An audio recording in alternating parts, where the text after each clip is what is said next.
안녕하십니까? 오늘 여러분과 함께 하나님의 형상의 그 첫 번째 국면, 어떤 형상이었죠? 우리됨의 형상이었습니다. 그 우리됨의 형상을 실제적으로 여러분과 저의 삶의 생활의 실제적인 국면을 통해서 함께 살펴보는 그런 시간들을 갖도록 하겠습니다. 메릴랜드 유니버시티의 제임스 린치라고 하는 박사가 정신 건강과 그 다음에 육체 건강에 미치는 영향에 대해서 아주 특별한 연구를 해서 관심을 끌었습니다.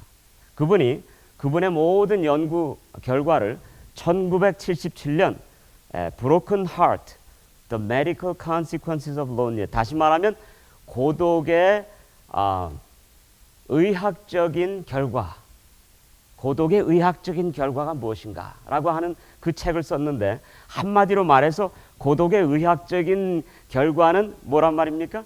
Broken Heart, 마음이 깨어지고 부서지는 것이다 라고 하는 그런 놀라운 책을 썼는데요. 그 책에서 고독과 건강과의 관계를 다음과 같이 설명을 합니다. 심장과 동맥과 정맥과 관계된 모든 질환들이 고독과 직결되어 있다. 친구나 동반자 의식은 인간의 세포가 필요로 하는 욕구이다. 참 뜻 있는 말이죠. 친구나 동반자 의식은 인간의 세포가 필요로 하는 무엇이라고요? 욕구라고 그랬습니다. 네, 그렇습니다. 인간은 이와 같이 홀로는 설 수 없는 존재들입니다. 홀로 살도록 만들어지지 않은 존재라고 하는 사실을 우리가 보게 되죠. 어떤 분이 얘기하는 것처럼 No man is an island. 어느 누구도 뭐예요? 외딴 섬으로 홀로 존재할 인간들은 없다라는 말을 했습니다. 여러분, 격리감은 이렇게 무서운 것입니다. 키엘케고르라고 하는 사람이 어떤 말을 했습니까? 죽음에 이르는 병을 얘기했는데, 죽음에 이르는 병이 무엇이라고 그랬습니까? 절망. 죽음에 이르는 병이 절망이라고 했는데, 오늘 이 시간 저는 여러분과 저에게 서두로 이런 말씀을 드립니다. 바로 인간을 절망되게 하고 죽음에 이르게 하는 병인 절망을 가져오는 그 질병은 바로 무엇이라고요? 고독감이라고, 격리감이라고. 인간이 고독하고 격리되게 될 때에 인간은 죽음에 이르는 병인 곧 절망에 빠지게 되는 것입니다. 그래서 우리는 격리감을 희망의 멸종이다 라고 하는 말로 설명을 합니다. 살아가신 여러분, 우리는 이렇게 하나님의 형상, 우리됨의 형상으로 창조되었기 때문에 여러분과 저는 이렇게 인간관계에서 만남이 있어야 되고, 또 교제가 있어야 되고, 또 그 교제 가운데서 얻어지는 무엇이 있어야 됩니까? 결속감. 네, 결속감을 우리는 경험하면서 살 수밖에 없는 존재들입니다. 영어로 이 결속감을 반딩이라 그럽니다. 뭐라 그런다고요? 예, 한번 다 영어로 한번 따라서 해보시기 바랍니다. 반딩. 그것을 우리는 결속감, 연결감, 예, 귀속감, 이런 것으로 우리가 말할 수 있는데, 반딩이 아주 깊어서 사람과 사람 사이에 아주 가깝게 느끼는 그런 필링을 갖는 것을, 느낌을 갖는 것을 무엇이라고 그럽니까? 가깝게 느끼는 느낌을 친밀감이라고 합니다. 친밀감이라고 합니다. 여러분, 그래서 남녀가 만나가지고 어떻게 합니까? 서로 사귀기 시작하죠. 제가 많은 청년들과 더불어 대화를 해보면, 목사님, 제가 누구를 만났습니다. 그래, 얼마나 자주 얘기하나? 밤이 가는 줄 모르고 서로 얘기합니다. 그럼 벌써 6개월 내지 1년 내에 결혼할 것이라고 하는 사실을 우리가 알게 됩니다. 자, 그래서 남자가 여자가 서로 정서적으로 이렇게 가까워져서 반딩이 이루어지고 친밀감이 이루어지면 그 다음에 결혼을 약속하는 무엇을 합니까? 약혼을 합니다. 그래서 약혼 반지를 선사받죠. 그것을 우리는 인게이지먼트 링이라고 그러죠. 그 다음에 결혼을 하게 되면 또 결혼 반지를 받습니까? 그래서 우리는 웨딩 링이라고 합니다. 여러분, 인게이지먼트 링하고 웨딩 링 입고 난 다음에 그 다음에 반지 하나를 또 받는 게 있는데, 무슨 반지인지 아십니까? 서퍼링. 고통이라고 하는 반지를 받는다는 겁니다. 자, 그런데 여러분, 우리가 반지를 보시면 알지만은 반지의 모양이 어떻게 이루어져 있어요? 동그랗지 않습니까? 왜 반지가 동그랗까? 물론 손가락에 껴야 하니까 동그랗다고 얘기할 수 있겠지만은 반지가 동그란 것은 어떤 상징적인 의미가 있다고 봅니다. 어떤 의미가 있을까요? 아, 영원한 것. 더 나아가서요, 부부의 관계가 그 두 사람이 나누는 반딩과 친밀감이 점점 더 어떻게 되는 겁니까? 점점 더 깊어지는 거죠. 깊어지는 겁니다. 이것을 우리는 spiral relationship, 점점 더 진해지고 깊어지는 것을 이야기하는데, 저도 맨 처음 앤드루스에서 지금 결혼한 제 아내인 주월과 더불어 우리 데이트를 할 때 많은 분들이 저한테 와서 부러워하면서 무슨 얘기를 합니까? This is the best time. 지금이 제일 좋을 때라고. 앞으로 이제 결혼하면 어떻게 된다고요? 점점 더 하얀 길이라고. 그래서 제 아내하고 그때 저희가 약속한 게 있었습니다. 자, 우리가 이것을 한번 결혼하고 난 다음에 관계가 더 좋아질 수 있다는 것을 한번 증명을 하자, 프루브를 하자. 그런데 이거 제가 하는 증명이 아니고, 성경에 보면 요한복음 2장에 예수님께서 가나의 혼인잔치에 참여한 모습을 보지 않습니까? 예수님께서 가나의 혼인잔치에 가셔가지고 물로 포도즙을 만드시는데 하객들이 그 포도즙을 마셔본 다음에 어떤 반응을 합니까? 아니, 다른 데에서는 제일 좋은 것을 먼저 나오고 그 다음에 맛이 좀 없는 것을 나중에 나오는데, 이 가나의 혼인잔치에서는 뭐예요? 제일 맛있는 포도즙이 나중에 나온단 말입니다. 자, 그것이 인간관계적인 면에서 어떠한 놀라운 약속을 우리에게 제공해 줍니까? 어떤 약속일까요? 우리는 하나님 안에서 포도즙이라고 하는 인생의 관계의 질이, 그 맛이, 그 반딩이, 그 결속감이 하나님 안에서 점점 더 깊어질 수 있다는 겁니까? 점점 더 좋아질 수 있다는 겁니까? 그래서 저는 청년들에게 가나의 혼인잔치 예를 들면서 포도즙의 맛이 더 좋아진 것처럼 ever getting better principle, 하나님 안에서 보다도 점점 더 나아질 수 있다라고 하는 놀라운 약속이 여러분과 저에게 있다고 하는 사실들을 생각하시면서 우리가 하나님 안에서 늘 개발해 나가고 성장시켜 나가는 그런 아름다운 관계들이 되게 되시기를 간절히 바랍니다. 자, 그런데 우리가 이제 친밀감의 그 놀라운 원칙들을 우리가 6가지로 공부하게 되겠는데요. 친밀감의 원칙들을 공부하기 전에 먼저 잠시 드릴 말씀이 있습니다. 그것은 먼저 우리가 선제돼야 될 몇 가지 준비 작업이 필요합니다. 우리가 말씀드리는 6개의 이 친밀감의 원칙들이 여러분과 저의 삶 속에서 실천되기까지는 다음과 같이 중요한 3가지 단계가 이루어지게 될 때에 친밀감을 이루고자 노력하고 실천하는 그런 경험들이 있게 됩니다. 그것을 우리가 잠시 좀 살펴보겠는데요. 자, 제일 먼저 선두되어야 될 사항이 어떤 것입니까? 제일 먼저 필요한 단계가 어떤 단계라고 그랬습니까? 갈망하고 그 다음에요, 갈증하는 그런 단계입니다. desiring stage다. desiring stage다. 여러분, 갈망과 갈증이 없게 된다고 한다면은 어떠한 필요성을 느끼지 못하기 때문에 어떠한 새로운 시도도 이루어지지 않을 것입니다. 갈망과 갈증이 있어야 됩니다. 사랑하는 여러분, 오늘 저는 여러분들에게 약속드립니다. 에베소서 4장의 말씀처럼 하나님께서 우리에게 하나님 안에서 성장하라고 말씀하시면서 촉구하시면서 누구의 장성한 분량에 이르기까지 성장하라고 촉구하셨습니까? 그리스도의 장성한 분량에 이르기까지 무엇하라고요? 자라나라 라고 우리에게 약속하십니까? 우리에게 아주 도전하십니다. 그러면 그리스도의 장성한 분량까지 자라나는 그 수준에는 한계가 있겠습니까? 없겠습니까? 한계가 없을 것입니다. 끝까지 자라나는 겁니다. 그렇죠? 우리는 하늘에 가서도 계속 자라납니까?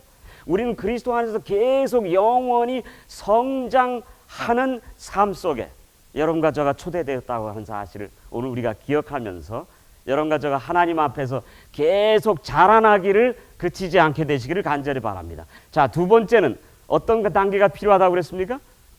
이제는 배움의 단계입니다. 학습의 단계입니다. 네, 배우는 것 가운데, 친밀감을 배우는 것 가운데 가장 잘 배울 수 있는 비결은 어떤 비결일까요? 어떻게 친밀감을 배우는 것이 가장 잘 배우는 것일까요? 이건 학습으로 공부해서만 되는 것은 아닙니다. 가깝게 사는 것이 저렇게 사는 것이구나 하고 뭘 해야 됩니까? 보아야 합니다. 보아야 합니다. 그러므로 누군가가 보여줘야 됩니다. 그런데 우리는 걱정할 필요가 없습니다. 하나님께서 예수 그리스도와의 관계 속에서, 삼위 하나님의 관계 속에서, 여러분과 저를 향한 구원의 사역 속에서 어떻게 하는 것이 친밀감인지를 보여주셨습니까? 예, 보여주셨다고 하는 사실들을 보면서 우리가 하나님 안에서 새롭게 배우고 새롭게 깨닫고 새롭게 보는 그런 역사들이 있게 되시길 바랍니다. 그 다음에 세 번째 단계는 어떤 단계입니까? 하나님 안에서 이제는 우리가 배운 것들을 실천하기 위하여 무엇하는 단계입니까? 헌신하는 단계입니다. 헌신하는 단계. 스티븐 콥이라고 하는 사람이 다음과 같은 유명한 말을 했는데 여러분과 제가 한번 다 같이 한번 따라서 읽어보시기 바랍니다. 영어로 먼저 읽고 제가 한국말로 번역을 해드리겠습니다. Main thing is to keep the main thing as the main thing. 그 말은 참 멋진 말인데 말입니다. 무슨 말인가 하면 이 인생의 가장 중요한 것은 가장 중요한 것을 가장 중요하게 여겨서 가장 중요한 것을 하는데 가장 중요한 에너지를 보내는 겁니다. 골치 아픕니까? 가장 중요한 것이 무엇인가 하는 것을 아는 것은 여러분과 저의 유한하고 짧은 인생에 있어서 매우 중요합니까? 중요합니다. 짧은 인생에 우리가 모든 것을 다 할 수가 없지 않습니까? 그래서 스티븐 코비는 first thing first라고 하는 삶의 우선권을 얘기하면서 가장 중요한 것은 무엇이 중요한 건지를 아는 것이라고 그랬습니다. 오늘 저는 여러분들에게 확신 있게 말씀드립니다. 인생에서 가장 중요한 것은 하나님과 나와의 관계이며 또 나와 너와의 관계입니다. 그 관계를 다지는데 투자하고 보내는 그런 시간들은 하나님 안에서 가장 참으로 무료하고 무의미할 수도 있는 인생을 가장 의미 있게 보내는 것이라고 하는 사실을 오늘 시간에 확신하면서 이제 하나님 안에서 새로운 욕망을 키우게 되시길 바랍니다. 배우게 되시길 바랍니다. 보시기 바랍니다. 깨닫게 되시길 바랍니다. 자극받게 되시길 바랍니다. 그리고 하나님 안에서 이제 가장 중요한 일을 가장 중요하게 여겨서 가장 중요한 관계들을 증식시키는 일에 우리의 이 귀한 금싸라기 같은 시간들을 할애하고 바치는 그런 역사가 있게 되시기를 간절히 바랍니다. 자, 이제 여러분들과 함께 반딩의 이 결속감과 친밀감을 키우는 6가지 방법들을 우리가 좀 시간이 허락되는 대로 주마간산격이 되겠습니다. 우리가 자세히 말씀드릴 시간들이 없기 때문에 우리가 하나하나씩 짚어가면서 함께 말씀을 나누도록 하겠습니다. 제일 먼저 반딩의 가장 첫 번째 원칙은 어떤 원칙입니까? 뭐라고 그랬습니까? 여러분께서 교재에 보시듯이 방해받지 않는 시간과 공간을 무엇하라는 겁니까? 할애하라는 겁니다. 방해받지 않는 시간과 공간을 할애하라. 여러분, 제가 미국에 처음 왔을 때 스펜서빌에서 청년 목회를 시작했을 때 제가 어떤 목사님들과 더불어 시간을 내기 위해서 목사님 언제 시간이 있습니까? 하니까 이 미국 목사님이 어떻게 했습니까? 자기의 그 캘린더를 꺼내가지고 말이죠. 이렇게 보시면서 죄송합니다 목사님, 제가 그날은 제 아내와 더불어 데이트하기로 그렇게 이미 약속을 했습니다 라고 얘기를 하더라고요. 그러나 하나님 안에서 우리가 이렇게 친밀감을 키우는데 가장 큰 적이 되기도 하고 원수가 되기도 하고 가장 큰 도전이 되기도 하는 것은 무엇입니까? 시간입니다. 많은 경우에 우리는 시간에 쫓기며 살죠. 시간이 없다고 하는 생각들을 많이 하게 됩니다. 그런데 오늘 이 시간에 저는 여러분들에게 분명히 말씀드립니다. 시간은 있습니다. 우리가 중요하다고 여겨서 중요하게 여기는 일들을 위해서는 시간을 냅니까? 시간을 냅니다. 네. 장례식에는 우리가 갑니까? 중요한 일들은 우리가 합니다. 그러므로 오늘 우리가 관계를 증진하는 일을 가장 중요하게 여겨서 여러분과 저가 하나님 안에서 블랙아웃 하시길 바랍니다. 타임아웃, 떼어놓게 되시는 그런 우리 습관들을 우리가 하나님 안에서 키워야 되겠습니다. 한 번은 한 아이가 아빠한테 아빠 낚시 가요. 그랬더니 아빠가 그래 이번 일요일 날 낚시 가자. 일요일이 됐습니다. 아들이 아빠 오늘 낚시 가죠? 아빠가 뭐라고 그래요? 이번 일요일은 안 되고 또 일이 생겼네. 다음 주 일요일 날 가자. 그래서 그 다음 주 일요일로 계속 미루다가 그 다음엔 이제 자신이 없으니까는 아빠가 이번엔 안 되고 Let's do it someday. 언젠가는 가자. 그래가지고 다음 주로 미루다가 그것이 언젠가가 되고 언젠가가 전혀 오지 못하고 결국은 어떻게 됐습니까? 결국은 아이가 다 성장해서 커버렸어요. 슬픈 얘기는 이 아빠가 노인 아파트에 가시게 되고 혼자 사시게 되었는데 이제는 멀리 도시에 가서 생활하는 아들에게 전화를 합니다. 아빠가 아들에게 아들아 좀 나를 방문할 수 있겠니? 그러니까 아들이 뭐라고 그래요? 아빠 오늘은 안 되고요. someday. someday 하고 그러지. 자, 이렇게 우리가 삶의 우선권을 관계를 증진하는 데에 두지 않는 패턴을 키운다고 한다면 그 패턴은 지속적으로 우리의 제너레이션과 제너레이션을 통해서 내려갈 수밖에 없다고 하는 사실들을 우리가 여기서 봅니다. 자, 우리 여러분과 제가 예수님의 모델을 통해서 우리가 한번 다 같이 살펴보시겠는데요. 예수님께서 어떻게 하셨습니까? 인간을 창조하신 다음에 자, 예수님께서 시간을 블락아웃 하셨습니까? 여러분과 저를 만나시기 위해서?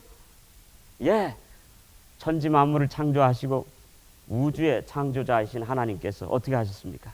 6,000년 전에 매주일에 한 번씩 여러분들을 만나기 위해서 시간을 떼어 놓으셨습니까? 하나님께서 온 우주의 정사를 멈추시고 시간을 떼어 놓으신다고 한다면 우리도 하나님 안에서 시간을 관계를 증진하기 위하여 시간을 떼어 놓는 것들을 우리도 배워야 되겠습니까? 배워야 되겠다고 하는 사실들을 오늘 우리 여기서 발견합니다. 두 번째, 예수님께서 사마리아로 가셨습니다. 예루살렘에서 사마리아까지는 8시간이나 되는 긴 그런 시간이 걸린 그런 거리인데 예수님께서는 12시에 예루살렘에 가셔서 12시에 사마리아에 가셔서 그 사마리아 여인을 만나기 위해서 예수님께서 예루살렘에 새벽 4시에 출발하셨을 가능성이 있다는 겁니다. 여러분 생각해 보십시오. 새벽 4시에 12시에 사마리아 여인을 만나기 위하여 예루살렘을 출발하시는 예수님의 모습을 보시길 바랍니다. 미리 계획하시고 미리 의도하시고 미리 준비하셔서 관계를 형성하시는 우리 예수님의 모습을 통해서 우리는 블락아웃 타임 하는 것이 얼마나 중요한지를 깨닫게 됩니다. 그 다음에 예수님께서 여기 가늠한 여인을 만나는데 예수님께서 절대 군중들 앞에서 가늠한 여인을 앉혀놓고선 이야기하지 않으셨습니다.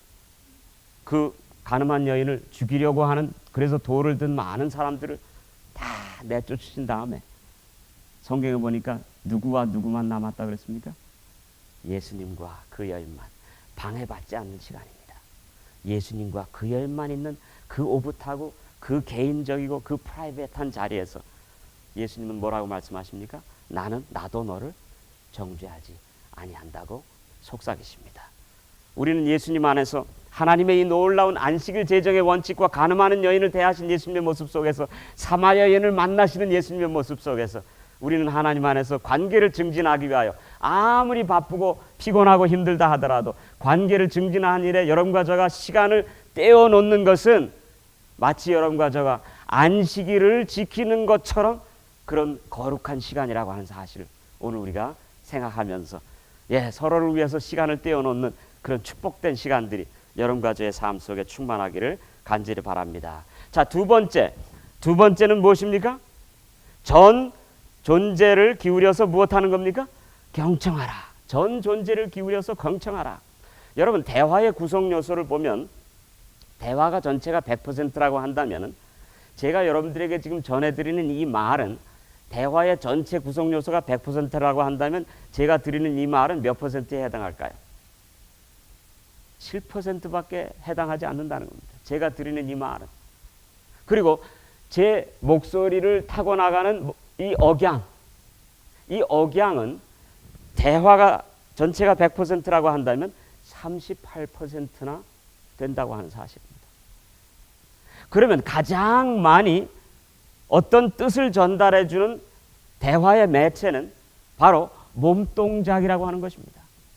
말은 7%밖에 메시지를 안 전달하고 억양은 38%밖에 전달하지 아니하고 그 다음에 제일 크게 전달하는 것은 무엇입니까? 몸동작입니다. 우리는 여러분과 저가 대화를 말로만 하는 것이 아니라 눈동작으로, 그 다음에 얼굴 표정으로, 손과 발, 이런 모든 동작으로 여러분과 제가 수도 없는 커뮤니케이션, 수도 없는 메시지를 지금 전달하고 있다고 하는 사실을 우리가 깨달아야 되는 겁니다. 그러므로 여러분, 대화를 안 할 수는 없습니다. 침묵한 가운데도 대화는 계속 이어집니까? 침묵한 가운데도 대화는 계속 이어집니다. 여러분과 저는 몸동작으로 항상 대화하고 있다고 하는 사실들을 오늘 우리가 발견하게 됩니다. 그래서요, 재미있는 사실은 예수님께서도 많은 사람들을 만나셨습니다. 그들을 자꾸 보셨습니다. 예수님께서 마태복음, 마가복음, 누가복음, 요한복음에 보면 예수님께서 무엇 하셨다는 말씀이 제일 많이 나오냐 하면 예수님께서 보셨다. 예수님은 눈동자로 많은 메시지를 전달하실 수 있는 분이라고 하는 사실들을 우리가 여기서 보죠. 베드로를 향한 예수님의 눈망울을 보지 않습니까? 그 다음에 예수님은 제자들이 예수님을 찾아왔을 때 요한복음 1장에 보시면 어떻게 하셨다고 그랬어요? 몸을 돌이키셨다. 몸을 돌이키셨다 그랬어요. 그냥 말로만 하지 아니하시고 몸을 돌이키셔서 대화를 하신 겁니다. 당신의 돌이키신 몸동작으로 무엇을 전달하신 겁니까? 사랑과 애정과 관심을 표현하셨다고 하는 사실들을 오늘 우리는 여기서 보게 되게 됩니다. 재밌는 건요, 이 시애틀 유니버시티에 유명한 거트만이라고 하는 그 박사님이 계시는데, 그분은 아주 릴레이션십, 관계적인 면에서는 세계적으로 유명하신 분인데, 이분이 시애틀 유니버시티에 러브랩이라고 하는 것을 만들어 놓고, 다시 말하면 그 사랑의 무슨 뭐 연구소를 만들어 놓고 부부들을 불러다가 이제 거기에서 실험을 합니다. 어떤 실험을 하냐 하면 모든 게 다 뿔입니다. 여러분들 원하시면 말씀하세요. 모든 게 다 뿔인데 저와 같이 이렇게 이제 마이크를 꼽고, 그 다음에 여러분 아침 9시부터 저녁 9시까지 우리가 하는 모든 말들을 다 레코딩합니다. 그 다음에 이제 여러분과 제가 하는 모든 행동거지들을 비디오로 다 찍습니다. 그런데 이 거트만이라고 하는 사람이 어떤 생각을 하게 됐냐면, 행복한 커플들은, 아주 문제가 많은 커플들에 비해서 뭔가 아주 깊이 있는 심오한 얘기들을 서로 주고받을 것이다 라고 생각했습니다. 그런데 거트만이 발견한 결과는 정 딴판이었습니다. 건강한 부부나 아주 불행한 부부나 그들이 나누는 대화의 거리들은 다 그렇고 비슷하다고 하는 사실을 깨달았습니다. 그런데 행복한 부부들은 남편이 아내에게 말을 걸어올 때 아내가 남편에게 말 걸어오는 그 말에 맞장구를 치는 겁니다. 이것을 거듭하는 비딩이라고 합니다. 비딩. 다시 말하면 그 구슬이 끼어지는 것처럼 서로 말을 연결해서 연결고리를 만들어가지고 계속 연결된다는 겁니다. 예를 들면 남편이 뭘 봐요? 스포츠 자동차가 있는 매거진을 잡지를 보면서 말이죠. Hey honey, 여기 이거 빨간 저 스포츠카 이거 당신하고 나하고 타고선 말이지. 한번 드라이브를 하고 레더 재킷을 입고선 말이죠. 가죽 옷 잠바를 입고선 한번 여행을 가면 신나지 않겠어? 라고 얘기하면 문제가 있는 부부는, 예를 들어서 아내는 그 말을 듣고 어떻게 반응할까요? 여보 꿈 깨라고 얘기하든지 아니면 여보 돈이나 좀 잘 버셔. 완전히 그냥 뭐예요? 완전히 그냥 파장내게 하는, 뭘 끼얹는다고 그래요? 물을 끼얹는다고 그러죠. 기분 잡치게 하는 그러한 이야기를 합니다. 그런데 아주 행복한 커플은 어떻게 반응합니까? 여보, 야 이거 타고 한번 좀 하이웨이 넘버 1을 달렸으면 좋겠다 하면 와이프가 뭐라 그래? 뭐 그렇게 한번 하지 뭐. 야 당신하고 나하고 빨간 옷 입고 말이야 한번 멋지게 한번 달렸으면 좋겠다. 서로가 이야기를 할 때 들어주고 또 들어준 이야기를 가지고 서로가 무엇하는 겁니까? 연결하는.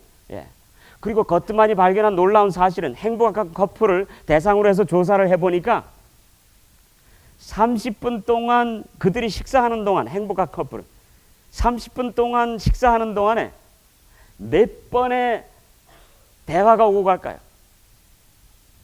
100번의 대화가 오고 간다는 사실을 발견했습니다.